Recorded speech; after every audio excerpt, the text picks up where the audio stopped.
La pilule a toujours du mal à passer. Bien qu'elle préfère l'oublier, Valérie Pécresse gardera en mémoire la date du 10 avril 2022. Lors du premier tour de l'élection présidentielle, la candidate du parti Les Républicains ne s'attendait pas à une telle douche froide. Avec seulement 4,8% des voix, un score historiquement bas pour la droite, la présidente du Conseil régional d'Île-de-France a été mise hors jeu de la course à l'Élysée. Les mois passent mais Valérie Pécresse peine à tourner la page.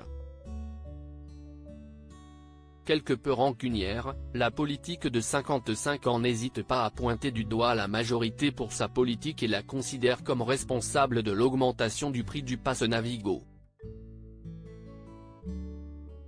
Une attitude qui fait légèrement sourire du côté de la majorité, comme l'ont révélé nos confrères du Parisien, dans son édition du mercredi 30 novembre. Pécresse veut rejouer la bataille présidentielle, elle n'a toujours pas digéré sa défaite, a assuré un membre de l'exécutif auprès du quotidien.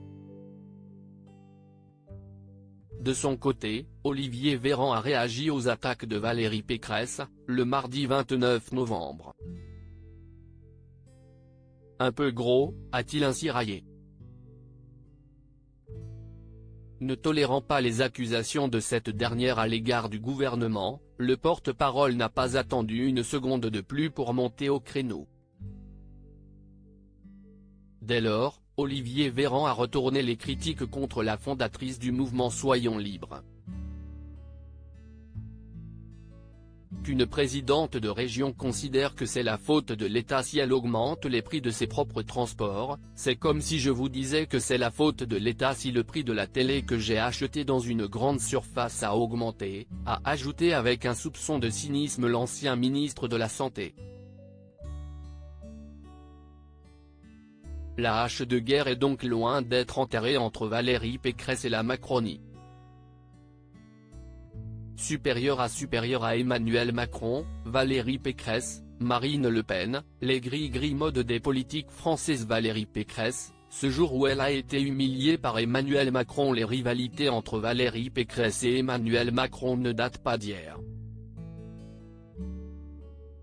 Selon le récit que font Louis Ozalté et Agathe Lambray dans L'étrange victoire, Macron 2, l'histoire secrète, le président de la République s'est montré pour le moins sévère avec son opposante en marge de l'élection présidentielle. Ceci a notamment été le cas quand, en août 2021, l'un de ses collaborateurs de l'époque lui adressait un portrait acerbe de la présidente de la région d'Île-de-France, la définissant comme une candidate incapable d'être élue, manquant d'incarnation, réactionnaire et perchée. Et il n'aurait pas non plus hésité à quelque peu l'humilier bien avant la campagne présidentielle. Bien décidé à offrir une leçon à son adversaire, Emmanuel Macron aurait orchestré une humiliation que la femme politique n'a toujours pas digérée.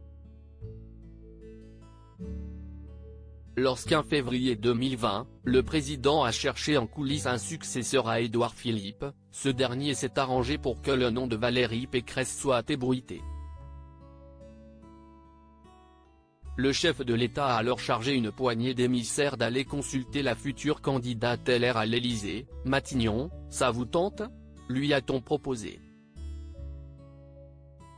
Si l'ancienne énarque a affirmé ne pas avoir mordu à l'hameçon, cette dernière n'aurait pas caché sa déception quand elle a réalisé que cela n'aurait pas lieu, a-t-on rapporté du côté de l'Élysée, comme l'a évoqué l'ouvrage. Crédit photo, Jacques Whitpoul. Best Image.